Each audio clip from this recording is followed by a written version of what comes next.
church. Now, we fall into the same thing. You have a Somalian masjid, you have a Pakistani masjid, you have a Bengali masjid. How did the houses of Allah subhanahu wa ta'ala become Bengali and Pakistani? Prophet ﷺ called him. And the Prophet ﷺ said this to him. He said, give me a date and I promise you a date in Jannah. And the man refused. Because he was a munafiq. So the Prophet ﷺ said, give me a date and I promise you a date in Jannah. He refused again. So Abu Dahda radiallahu anhu was sitting there. And Abu Dahda radiallahu anhu was a sahabi. It wasn't a very famous sahabi.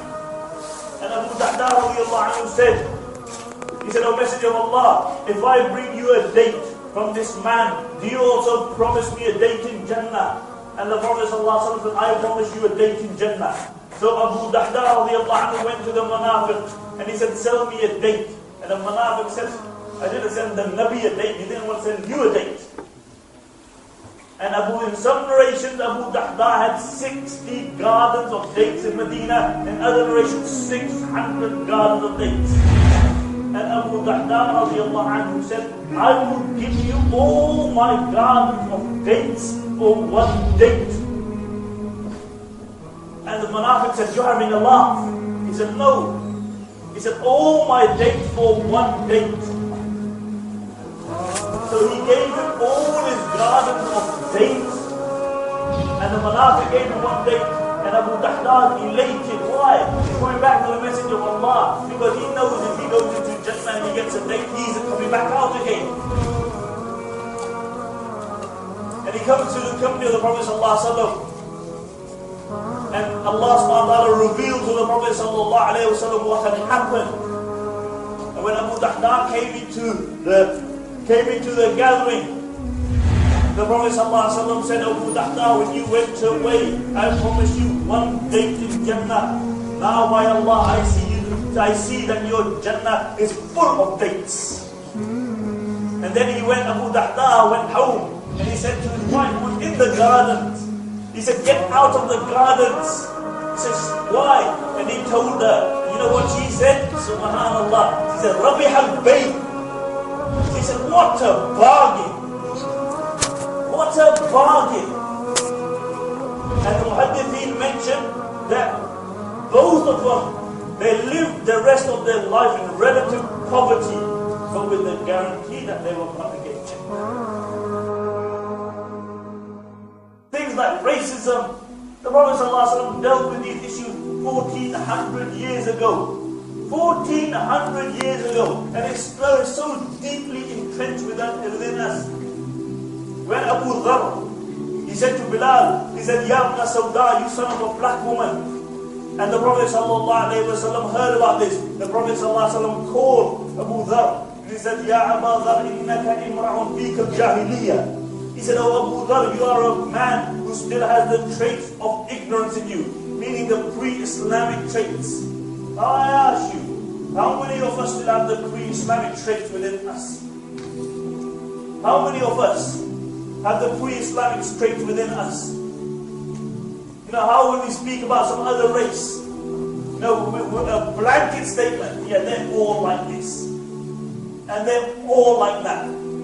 You have people saying, yeah, Bilal, oh, subhanallah, beautiful sahabi, Bilal.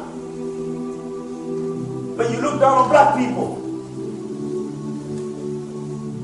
If Bilal had a huge masjid of Bilal, and if Bilal radiallahu anhu came to the masjid today, he couldn't become a committee member, because he doesn't belong to the right race.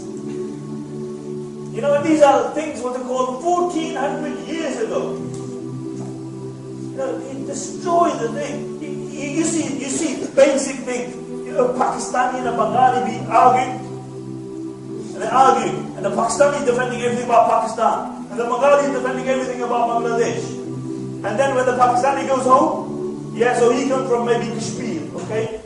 So he's from Kashmir. Then he's at home. Now he's speaking about Pakistanis. So he said, yeah, you know all the Punjabis, they all look like this. they're all like this. And the Punjabi said, you know, all these mirpuris, they're all like this. You know, all generalizations. All generalizations. You look at state of Pakistan. Karachi wants to break away. Balochistan wants to break away. Azad Kashmir wants to break away. And part of Sarhad are going to break away. So what are you going to have? I'll tell you what you're going to have. You're going to have little fiefdoms like Bahrain, Qatar, Dubai, Abu Dhabi, Sharjah, Ras Al Khaimah. You pick from one end and you reach the other end. But you have your kursi. It makes you feel good. And there's so many people, even practicing people, who speak about these kind of things without really understanding the implications of their words. The implication of their words. The vast majority of the Sahaba could not read or write. But can any Imam Razi say that he understood the Quran better than the Sahaba? Can any Imam Bukhari say that he understood the Hadith better than the Sahaba? No, because they lived the Quran. They lived the Hadith. They lived the Sunnah. And you look today, subhanAllah, Muslims have become slaves to skin. Many of the youngsters, many of the elders, many of them, they're slaves to a light skin color. Many of the youngsters who are slaves to, a dark skin color. The way they speak, no Salaam Alaikum. Go on, bro. You know what? What's happening? You're talking. SubhanAllah. Halfway down your backside. Sunnah is that they be above your ankles. This guy's got them halfway down his backside. It's a reality. How did you become slaves to that? I'll tell you how you became slaves, because you had no great focus in life. If you had a focus in life, the Prophet ﷺ would have been your role. If you had a focus in life, if you knew, then you would have said the Sunnah of the Prophet ﷺ, you would have said, Rabi' al-Bayt. Abu Bakr would have been your role model. Umar ibn Khattab would have been your role model. Khadija would have been your role model. They would have been your role model. But if you have no great thing, if you have no great Islamic goal, I'll tell you, even the practicing brothers, I'll tell you what you'll be discussing. You'll start practicing, you'll think you're pious. The only thing you'll be discussing is how to pray Salah. Where shall we put the hands? Where shall we not put the hand? Should we say Ameen loudly? Should we say Ameen softly? And how often you see youngsters spending hours and hours just discussing these things. 1400 years you haven't sorted out your Salah? You for real? No, seriously. 1400 years have elapsed and you guys still haven't understood your Salah yet. Today the Muslims don't have any standards. Today the Muslims don't have a vision. To us what is deen? To us deen is, grow a beard. You grow a beard. Nowadays, they say, bro was practicing. What makes him practice? He's got a beard. That's it. SubhanAllah, what's your threshold? Your threshold's down here. Sister's practicing, what does it mean? She wears a hijab. Don't matter she down. She got hijab upstairs. She might look, and the rest of her clothing might be Hollywood or Bollywood. She may pray, she may not pray. That doesn't matter. But that's the threshold now of practicing. When that is your threshold, then on the day of judgment, me and you are going to be standing on one side, and the likes of the Sahaba radiallahu anhum are going to be standing on the other side. People who really aspire to do something concrete for the community. And unfortunately, the state of the Muslims today is that, our vision, we don't have a vision. And the Sahaba radiallahu anhum, they were a group of people who had a vision. Umar, in a period of 10.5 years, made sure that everybody in the Muslim world who could not work, subhanAllah, who could not work, that they were financed, they got an allowance. Umar said 4 days before he passed away, he said, if Allah gives me life, until next year, I will make sure that everybody, that no other women, 4 days before he passed away, he said, that no woman in the Muslim world will need any other man besides Umar ibn Khattab. He said, I will ensure that the Bedouins in Sana, in the mountains of Sana, will get their allowance. In the 10.5 years, Umar's Islam spread from here all the way to Pakistan. Umar started child benefit. He started child benefit. The narration mentioned that a group of people came into Medina. And this group of people, they were travelers. So what Umar said to Abdurrahman ibn Auf, he said, let's go and serve these people. Who was Abdurrahman ibn Auf? The reason I'm telling you all this, who was Abdurrahman ibn Auf? Abdurrahman ibn Auf was one of the 10 who was guaranteed Jannah. He was one of the 10 who was guaranteed Jannah. He was a multi-millionaire. And he said to Abdurrahman ibn Auf, the most powerful man on the face of this earth is telling a multi-millionaire, let's go and serve these people. All night they looked after him. And in the night there was this lady, she had a small child and a baby who kept on crying, and no one told her, look after your child. Later on the baby stopped crying. So Umar went up to her and he said, what an evil mother you are. All night your child has been crying. Why didn't you look after him? And she said, oh, Amirul Mu'mineen. No, sorry, she didn't know this was Umar ibn Khattab. He said, Amirul Mu'mineen Umar ibn Khattab has stipulated an allowance for that child who has been weaned off. So I'm trying to wean the child off, but I need that allowance. So Umar asked the age, and he said, don't hurry, don't hasten. And then the most powerful man from doing khidmah of other people. Why did he do khidmah? Of other people? Because the Prophet ﷺ said, the only reward which is greater than serving other people is martyrdom in the path of Allah subhanahu wa ta'ala. And we don't even regard it as a part. We don't even regard it as a part of deen. No, it's never ever mentioned. Racism is never mentioned from the pulpit. Khidmah is never mentioned from the pulpit. And if we have people who are ready to do khidmah, I'm telling you, it's a great element of tarbiyah in it. I tell the youngsters, I said, look, go and feed the homeless. Go and give them dawah. It's your islah in it. It brings humility in a person. Umar was a humble person. And Abdurrahman ibn Auf says that when Umar led the Fajr Salah that day, he goes, I swear by Allah, he couldn't understand what he was reciting because he cried so much. And then Umar turned around after Salah and he said, woe unto you, O Umar. How many children have you killed because of your rule? And then he made it. He stipulated that the allowance should start from the time that the child is born. From the time that the child is born.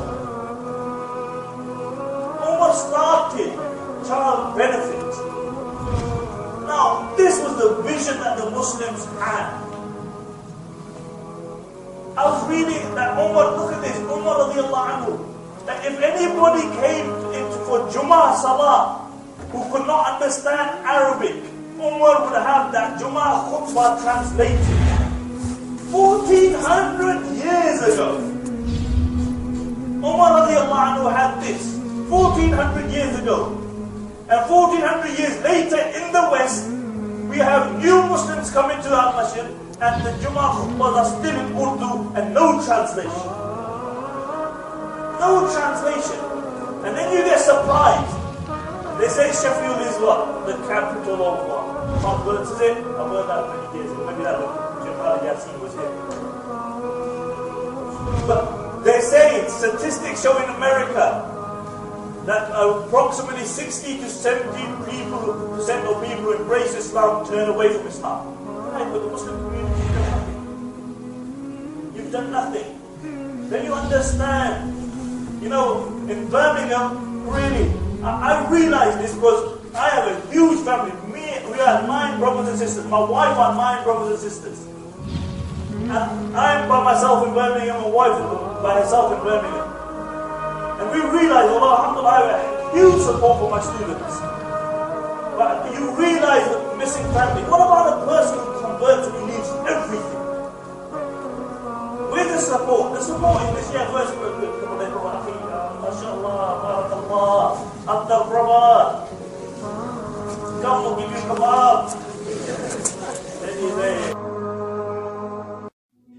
You need to go back to the seerah of the Prophet ﷺ. Imam Tirmidhi relates in the Shama'il that the Prophet ﷺ's nature was this, that a slave girl, the lowest were the slaves, and out of the slaves, the lowest were the girls, could hold the hand of the Prophet ﷺ and take him to any street in Medina and ask him for assistance.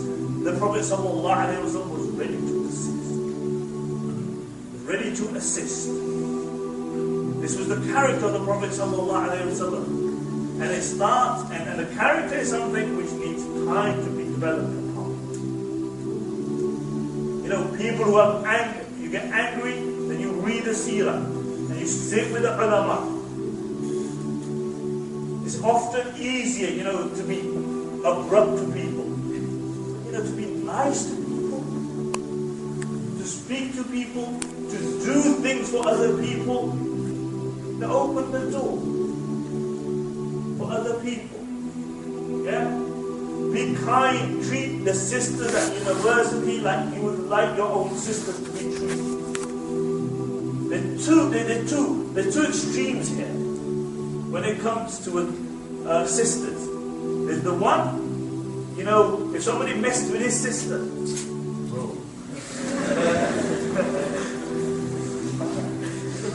my sister, but then you go and flirt around with other people's sisters.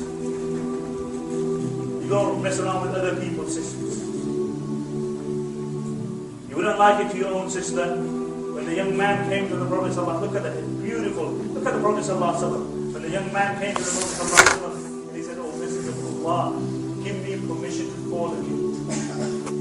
And the Prophet ﷺ didn't rebuke him.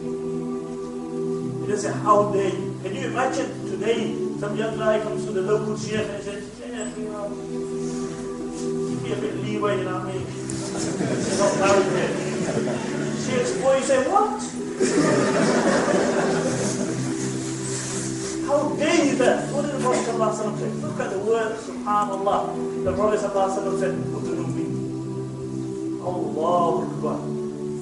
He said, "Udnu minni." This man was to commit one of the most vile acts there is. And the Prophet ﷺ is the most purest of beings. And the Prophet ﷺ said, "Come closer to me. Come closer to me." They came closer to him. And the Prophet ﷺ said, "Would you like anybody to fornicate with you?" He said, "Accept." He said, "No." And then the Prophet ﷺ placed his hand upon his chest and he made dua for him. The young man said, "By the time I left the gathering, the most vile thing in my eyes was fornication." But you see the dawah of the Prophet ﷺ, you have that extreme.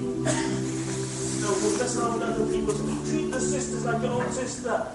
And how you like your sister to be treated by other people. And then you have the other ones who are the practicing brothers. They're supermen when they come to sisters. They shouldn't be here. I know you're frustrated. Take your frustration out somewhere else. It's true. And listen, I've been on the dawah field for a very long time. I've seen this. Alhamdulillah, I have many students who run Islamic societies. I see this all the time. Youngsters, they're heavy with the sisters. They're heavy with the sisters. They're rude with the sisters. And that's wrong. You should be polite. You should be caring for your sisters like you care for your own sister. Like you wouldn't want other people to look after your own sister. That's how you should be. And all this, will bring the ummah closer together. How you perceive each other. When somebody walks through that door, what do you think? What's the first thing that comes to your mind? Is it he's a Bengali? Or he's a Pakistani? Or he's Somalian? Or is that what they think? No, that's my brother. That's my brother indeed. And the Prophet ﷺ, indeed the brothers are, indeed the believers are brothers. Al-mu'minuna ka-jasadin wahid. Indeed the believers are like one. I say this, if you can't have a brotherhood feeling here, amongst 200 people, you can dream all about our big aspirations. It doesn't happen that way. And brotherhood, sometimes you have to overlook other people's shortcomings. Everybody has shortcomings. And smile. And Muslims don't often smile enough. For one reason or the other, some people don't think it's piety. The Prophet ﷺ sadaqah, sometimes it loses your rep. For one reason or the other, Muslims just smile. Listen, and imbue the characteristic of doing khidmah, serving other people, serving your community. That is something which is fundamental, but missing within the Muslim community. If we had people who are in the masajid, who are going outside the masjid and bringing the youngsters into the masjid, that would be amazing. I tell you, there was not one Sahaba who was made only for the masjid. The masjid made him, but he wasn't made for the masjid. The salah, the company of the Prophet ﷺ, the knowledge that made him, but he wasn't made for the masjid. Every single Sahabi knew the virtue of dying in Medina. Every single Sahabi. Every single Sahabi knew the virtue of salah in the haram. But how many of them actually died in Mecca or Medina? Only a handful. Why? Because they were kuntum khayra ummatin ukhrijat lin-nas. They were the best of people taken out for the benefit of humanity. And everybody here, I tell you, I've said this many times, everybody here has abilities. Everybody here has abilities. And a Muslim should utilize those abilities, but they are ni'mah from Allah. May it be brother or may it be sister. You have abilities, utilize them for your community. First, learn a bit about your deen, the fundamentals of your deen. But utilize your abilities. This was the sunnah of the Prophet ﷺ. He utilized the ability of everybody within the community. I'll tell you an example of two people who had totally different, varying abilities. But the Prophet ﷺ utilized them. One was Khalid bin Walid. Who was Khalid? Khalid was the man on the battle of Uhud. He tried to kill the Prophet ﷺ. On Khaybar he did. On Sulh Hudaybiyah he did. On Hudaybiyah and on Khandaq. On all these occasions it was his duty to reach the Prophet ﷺ and kill him. And when the Prophet ﷺ came to Makkah to do the Umrah, when they had a treaty with the Mushrikeen of Makkah, Khalid left Makkah saying that if Muhammad is in Makkah, I can't pay to stay in Makkah. So when the Prophet ﷺ came to Makkah, one of the first people he asked for was who? Khalid bin Walid. He said, where's Khalid? He asked his brother Walid ibn Walid, who was a Muslim. He said, where's your brother Khalid? And he said, oh, Messenger of Allah, he's left, saying that if Muhammad is in Makkah and I'm in Makkah, I can't bear it. He won't return alive. So the Prophet ﷺ said, Lillahi durru aqli Khalid. He said, an intelligent man like Khalid, has he not understood that there is no God but Allah and I am the message of Allah? I am the message of Allah. And then the Prophet ﷺ, and then he said, if Khalid came to us, we would utilize his abilities. Then the Prophet ﷺ went back. Walid ibn Walid, when he reached Medina, he wrote a letter to Khalid ibn Walid. He said, when the Messenger of Allah came into Makkah, one of the first people he asked for was you. And I told him what you had said. And then he mentioned what the Prophet ﷺ said. Intelligent man like Khalid, as he still not understood that there is no God but Allah, and I am the messenger of Allah sallallahu alayhi wa sallam. And if he came to us, we will utilize him. And the words of the Prophet ﷺ permeated the heart of Khalid. And the narrations mentioned that Khalid jumped upon his horse.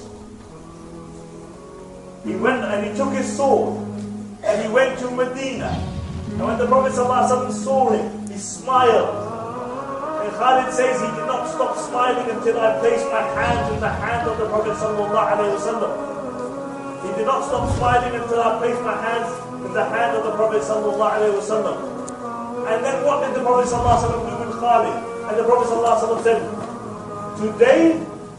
Today, Makkah has thrown away its liver. Today, Makkah has thrown away its liver. And then 6 months after this, came the Battle of Mu'tah. 6 months after this. And in a period of 6 months, Khalid from Aduwullah became Sayfullah. From the enemy of Allah became the sword of Allah. And history records only 2 major generals never lost a battle. Never lost a battle. One was Genghis Khan and the other one was Khalid ibn Walid radiallahu anhu. He changed the landscape of history. Warrior. And the Prophet ﷺ utilized his abilities. So everybody here has ability. And that needs to be channeled for the sake of Allah. Because by Allah, you don't know what tomorrow holds. None of us know if we are going to be here. And we need to utilize our time and our effort and our wealth for the sake of Allah subhanahu wa ta'ala. And the other man was who? The other man was Hassan ibn Thabit radiallahu anhu. This was a man who was a poet. He was known as the poet of the Prophet sallallahu alaihi wasallam. When the people of Medina began to write poetry against the Prophet sallallahu alaihi wasallam, the Prophet sallallahu alaihi wasallam, Hassan ibn Thabit and 2 other Sahaba came to his defense reciting poetry. And the Prophet ﷺ would place a kursi in his masjid and Hassan would sit on that chair and he would recite poetry. For no other Sahabi do I know that the Prophet ﷺ placed a chair in the masjid. And the Prophet ﷺ said for him, he said, Allah, help him bi Ruh al-Qudus. Assist him bi Ruh al-Qudus. Jibreel alayhi salatu wasalam. This was a man who had never carried a sword in his life. He had never carried a sword in his life. The narration mentioned that one day the Prophet ﷺ made him look after the wives and the family of the Prophet ﷺ. One of the auntie of the Prophet ﷺ saw a man from the distance. She said to Hassan, she said, you know that guy, he's got sense of gender. Deal with him. Hassan said, if I was such a warrior, I wouldn't be looking after the women. You deal with it. But the Prophet ﷺ utilized his abilities. He would send him on expeditions. And the narration mentioned that once the Muslim got ambushed. And the Muslim ran in different directions. And Hassan stood there. A man who couldn't fight. But he recited poetry. He recited poetry in the remembrance of Allah. In the remembrance of the Prophet ﷺ. In the virtues of martyrdom, in the virtues of Jannah. And the narration mentioned that he inspired the Muslims so much that they regrouped. And when they regrouped, they attacked and they defeated the enemy. When they came back to Medina, they told the Prophet ﷺ what had happened. And the Prophet ﷺ told Hassan, he said, "Oh Hassan, ascend my pulpit and recite for me the same poetry that you recited in the battlefield." Hassan began to shake. He said, "The Messenger of Allah, me? Your pulpit?" And the Prophet ﷺ said, "Hassan, ascend the pulpit and shidni and shadakallah." He said, "Recite for me, O Hassan, because Allah wants to hear your recitation." Because Allah wants to hear your recitation. And Hassan radiallahu anhu ascended the pulpit and he recited the poetry. And the Prophet ﷺ took off his blessed cloak and he gave it to Hassan. Hassan was elated. He went home and he gave it to his wife. He said, if I die before you make sure that I am buried in this. Now see, these are two men of different abilities, but they were utilized for the deen. Everybody here has that ability. Everybody, but it needs to be channeled for the sake of Allah subhanahu wa ta'ala. Nobody, because Muslims are people who have high aspirations. Muslims are not pessimistic. Why? Because we trust in Allah. We trust in Allah subhanahu wa ta'ala. Therefore, Muslims need to be people who have aspirations. People that when we leave this dunya, that people make dua for us. Now I ask you, and I'll finish here. When you leave this dunya, and it's not, that how do you want to be remembered? And it's not, I'm saying what they call people praise you big time. No, how do you want to be remembered? In the sense that when you leave this dunya, you want people to make dua for you. You do something in this dunya which is sadaqah jariyah, or you want to pass away in your books and go, finish 6 foot under nothing. You want to be in your grave, make people make dua. You've done something in this dunya, that people will remember. That from the depths of your grave that you have an impact. You've left a legacy behind you. And you pass away, but for many, many years after you've left sadaqah jariyah, which is still benefiting while you are in your grave. You've taught somebody. You've done good to somebody. That when they remember you, when they pray their salah, they make dua for you. You've built a masjid. You've helped an orphan. But that's what Muslims should be like. That when you're in your grave, from the depths of your grave, you leave a legacy. In the time of Salahuddin, rahimahullah, Salahuddin's teacher was a man called Nuruddin Zingi.